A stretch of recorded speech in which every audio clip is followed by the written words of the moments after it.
To everyone. फिर से स्वागत है मेरी नई क्लास में, जिसमें आज हमें कुछ नया पढ़ना है। अभी तक हम लोगों ने पढ़ा था शून्य कोटि की अभिक्रिया यानी कि जीरो ऑर्डर ऑफ रिएक्शन, और आज हम लोग पढ़ने जा रहे हैं प्रथम कोटि की अभिक्रिया यानी कि फर्स्ट ऑर्डर ऑफ रिएक्शन। सबसे पहले बात करेंगे इसकी डेफिनेशन की, आइए हो जाए।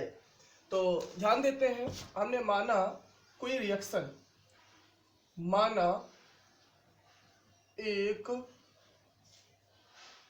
अभिक्रिया यानी कि let us consider a reaction. वो रिएक्शन क्या है आइए देखिए जरा। रिएक्शन है जैसे यहां पर लिखा हुआ है ए, और ए से बन रहा है कोई प्रोडक्ट। प्रोडक्ट मतलब क्या होता है? उत्पाद, आप सभी समझते होंगे। तो यहां पर जो अभिक्रिया का वेग होगा, अभिक्रिया का वेग यानी कि इंग्लिश में बोलेंगे इसे रेट ऑफ रिएक्शन। तो जो अभिक्रिया का वेग होगा dx dt, क्या बेटा? dx dt वो होगा k a की पावर 1। इस बात को मैं पहले ही बता चुका हूं कि जैसे फर्स्ट ऑर्डर रिएक्शन है तो यहां पर ए की कंसंट्रेशन में पावर में 1 हो गया। अगर सेकेंड ऑर्डर होती तो 2 हो जाता, थर्ड ऑर्डर होती तो 3 हो जाता, जीरो ऑर्डर थी तो याद होगा आप लोगों को मैंने वहां पर 0 लिखा था। तो डिफिनेशन में हम लोग ये बोलेंगे कि ऐसी अभिक्रियाएं जिनमें अभिक्रिया का वेग अभिकारक के एक अणु की सांद्रता पर निर्भर करता है उन्हें प्रथम कोटि अभिक्रियाएं कहते हैं। व्हाट? ऐसी अभिक्रियाएं जिनमें अभिक्रिया का वेग अभिकारक के एक अणु की सांद्रता पर निर्भर करता है उन्हें प्रथम कोटि की अभिक्रिया कहते हैं। ठीक है बेटा? Those reaction in which rate of reaction is depends upon the concentration of one reacting molecule are called first order of reaction. क्या बेटा? Those reaction in which rate of reaction is depends upon concentration of one reacting molecule are called first order of reaction. एक और definition सुन लीजिए आप दूसरी, इसको देखकर बोलेंगे हम लोग, ऐसी अभिक्रियाएं जिनमें अभिक्रिया का वेग अभिकारक की सांद्रता के प्रथम घात के समानुपाती होता है। भाई समानुपाती का मतलब हो गया डायरेक्टली प्रोपोर्शनल। आप क्या हटा दीजिए, यहाँ पर प्रोपोर्शनल का साइन लगा दीजिए। तो ऐसी अभिक्रियाएं जिनमें अभिक्रिया का वेग अभिकारक अणु की सांद्रता के प्रथम घात के समानुपाती होता है उन्हें प्रथम कोटि की अभिक्रिया कहते हैं। Those reactions in which rate of reaction is directly proportional to first power of या first order of first power of concentration of reacting molecule। what beta? first power of concentration of reacting molecule are called first order of reaction। बताइए यहां तक किसी को कोई problem है? आगे बढ़ा जाए। अब आगे बात करते हैं इनके एग्जाम्पल की। अच्छा एक बात और ध्यान रखना, ग्राफ वगैरह भी पढ़ने हैं, चाहे तो साथ साथ भी हम ग्राफ पढ़ा सकते हैं, लेकिन सारे ग्राफ एक जगह इकट्ठा पढ़ा देंगे ताकि आपको पढ़ने में आसान है। ठीक है भाई? बुरा तो नहीं मानोगे? अच्छा मान भी जाओगे तो क्या कर लोगे हैं? हाँ डिसलाइक कर दोगे। ठीक है कोई बात नहीं। चलो भाई देखते हैं एग्जाम्पल। एग्जाम्पल्स, पहला एग्जाम्पल ये है कि जैसे हमने क्या किया, हाइड्रोजन परऑक्साइड लिया। क्या लिया बेटा? हाइड्रोजन परऑक्साइड, और इसको हमने इसका डिकम्पोजिशन कराया यानी कि इसको ब्रेक कराया। तो किस में ब्रेक होगा बेटा? 2H2O और O2। तो यहाँ पर जो रेट ऑफ रिएक्शन है dx dt वो डिपेंड करेगा H2O2। ठीक है, ध्यान रखना भाई, है ना? आप सोच रहे होगे पावर में 2 होना चाहिए, नहीं ऐसा बिल्कुल भी नहीं है। बताइए भाई मेरे साथ बोलिए, ऑर्डर कैसी होती है? एक्सपेरिमेंटल वैल्यू होती है। कैसी होती है? एक्सपेरिमेंटल। एक्सपेरिमेंट करके बताया जा सकता है कि ये रिएक्शन किस ऑर्डर की होगी। ठीक है, देखकर बिल्कुल नहीं बता सकते हम लोग। अच्छा इसके बाद दूसरा एग्जांपल देखते हैं। दूसरा एग्जांपल हमारे सामने है, जैसे हमने ले लिया N2O5, तो यहां पर बनेगा 2 या 4NO2, 4NO2।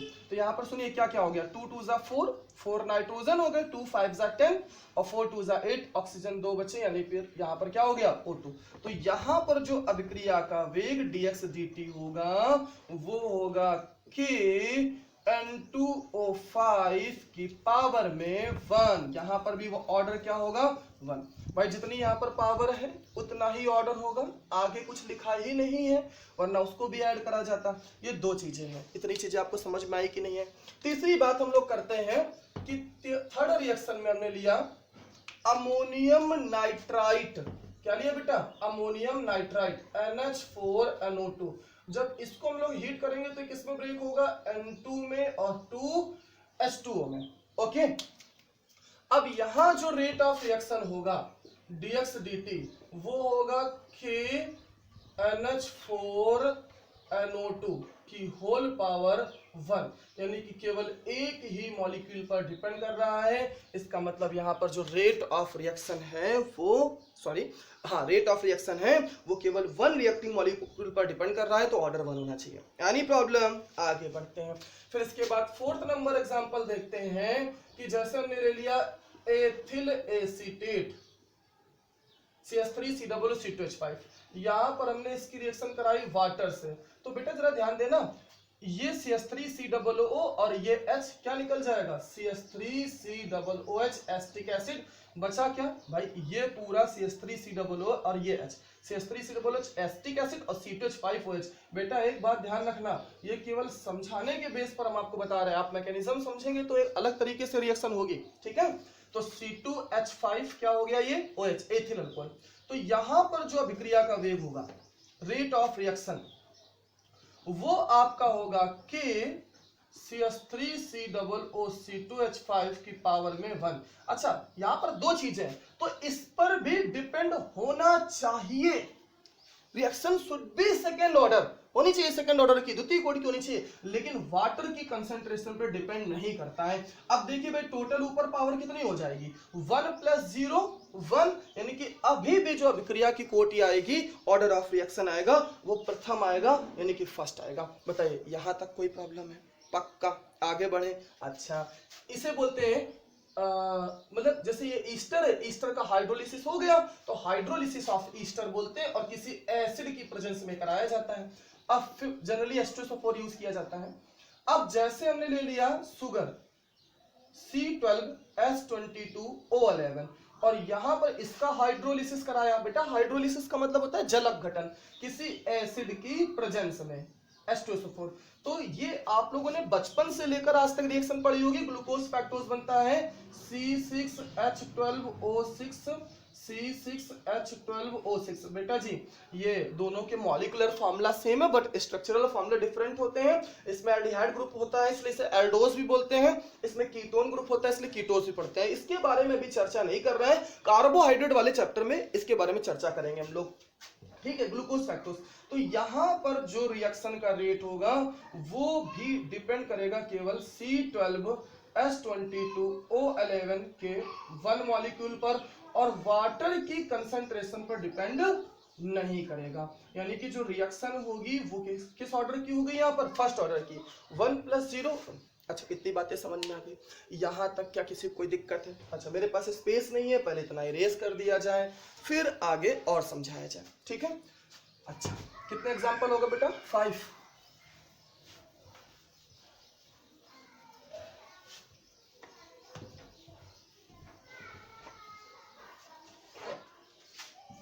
देखिए 6 नंबर एग्जाम्पल, जैसे हमने ले लिया COOH सिंगल बॉन्ड COOH, इसको हमने हीट कराया। बेटा इसका नाम होता है ऑक्सैलिक एसिड। ऑक्सैलिक एसिड टमाटर वगैरह में पाया जाता है। तो ये CO2 और H2O, ये CO2 और ये H और ये O, क्या निकल गया? H2O। CO2 और H2O और प्लस बचा क्या? CO। CO को सेकंड नंबर में लिख दो भाई, CO + H2O। तो अब ये जो डिकम्पोजिशन है dx dt वो भी आपका हो गया फर्स्ट ऑर्डर का। इसको ऐसे लिख सकते हैं COOH का होल ट्वाइस और पावर में 1। तो ये आपका हो गया फर्स्ट ऑर्डर ऑफ रिएक्शन। बताइए यहां तक कोई प्रॉब्लम है? आगे बढ़ा जाए। अच्छा, अब एक बात और ध्यान रखना, जितने भी रेडियो एक्टिव डीके वाली रिएक्शन होती है, रेडियो एक्टिव विघटन वाली अभिक्रियाएं होती हैं, वो सारी प्रथम कोटि की अभिक्रिया होती हैं, फर्स्ट ऑर्डर की। क्या बोला मैंने, फिर सुनिएगा, जितनी भी रिएक्शनें रेडियो एक्टिव डीके मतलब रेडियो एक्टिव विघटन की अभिक्रियाएं होती हैं, सारी प्रथम कोटि की अभिक्रियाएं होती है, वहां पर आंख बंद करके लिख देना, ये पहली बात है, ठीक है। अच्छा, जैसे हमने लिया 88 रेडियम 226 और यहां से एक अल्फा कण निकल गया, तो अल्फा कण निकलने में आप जानते हैं सोडी फजान का रूल क्या होता है, यहाँ पर एटॉमिक नंबर में 2 की और एटॉमिक वेट में 4 इकाई की कमी हो जाती है ना, तो यहाँ पर 2 की इकाई की कमी हो जाएगी 86 रेडॉन 222 और प्लस यहाँ क्या हो जाएगा 2He4।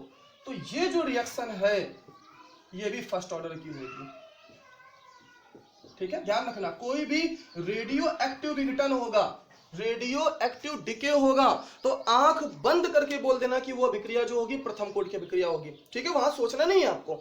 अगर कहीं लेफ्ट हैंड साइड में यानी कि रिएक्टेंट में वाटर यूज किया जाएगा तो वाटर की कंसंट्रेशन रिएक्शन के रेट पर इफेक्ट नहीं डालती है, तो वहां पर वो रिएक्शन जो होगी फर्स्ट ऑर्डर की होगी। अगर 2 मॉलिक्यूल होंगे भाई, एक ए है और दूसरा बी आपका वाटर है, तो वाटर पे डिपेंड करेगा नहीं, तो बचेगा केवल एक, तो आपका कौन सा ऑर्डर हो गया, फर्स्ट ऑर्डर।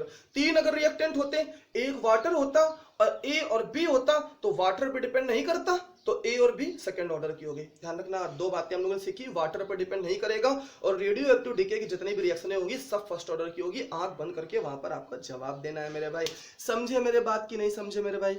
अच्छा